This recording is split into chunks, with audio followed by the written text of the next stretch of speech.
परमात्मा ने कहा कि यदि आप मानव बने हो तो मानव से पशु ना बन जाओ।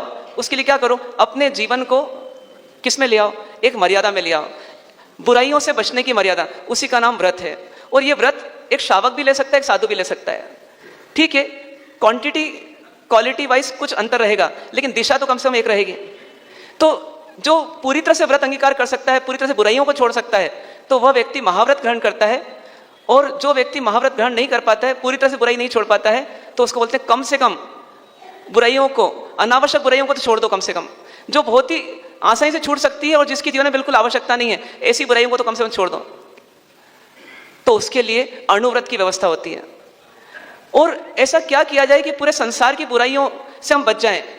तो आचार्यों ने, परमात्मा ने एक प्रणाली बनाई कि 5 यदि बुराइयों का त्याग कर दो तो आप जीवन की समस्त बुराइयों का त्याग कर सकते हो।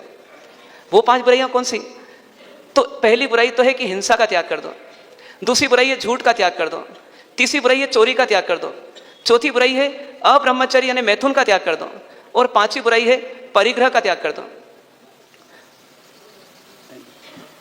तो पहली है अहिंसा व्रत, दूसरा है सत्य व्रत, तीसरा है अचौर्य व्रत, चौथा है ब्रह्मचर्य व्रत और 5वां है अपरिग्रह व्रत। और जब इस व्रत को निभाया जाता है तो इस व्रत को निभाने के साथ ही हमारे भीतर में समता का विकास होता है।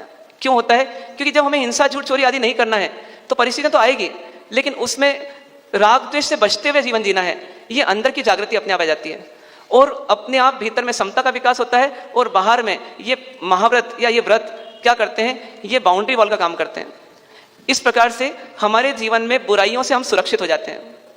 चाहते सब है सुरक्षित होना, लेकिन हम वहां तक पहुंच जाते हैं, बात तो सही है, बुराई तो नहीं करना चाहिए, किंतु परंतु लेकिन कोई शूरवीर होते हैं जो कि इन बुराइयों को त्याग करने के लिए अपने मन को ऐसा उल्लसित कर लेते हैं, उत्साहित कर लेते हैं कि परिस्थिति कैसी भी आ जाए, लेकिन अब हम ये बुराई नहीं करेंगे, और उन्हीं को बोलते हैं महाव्रती।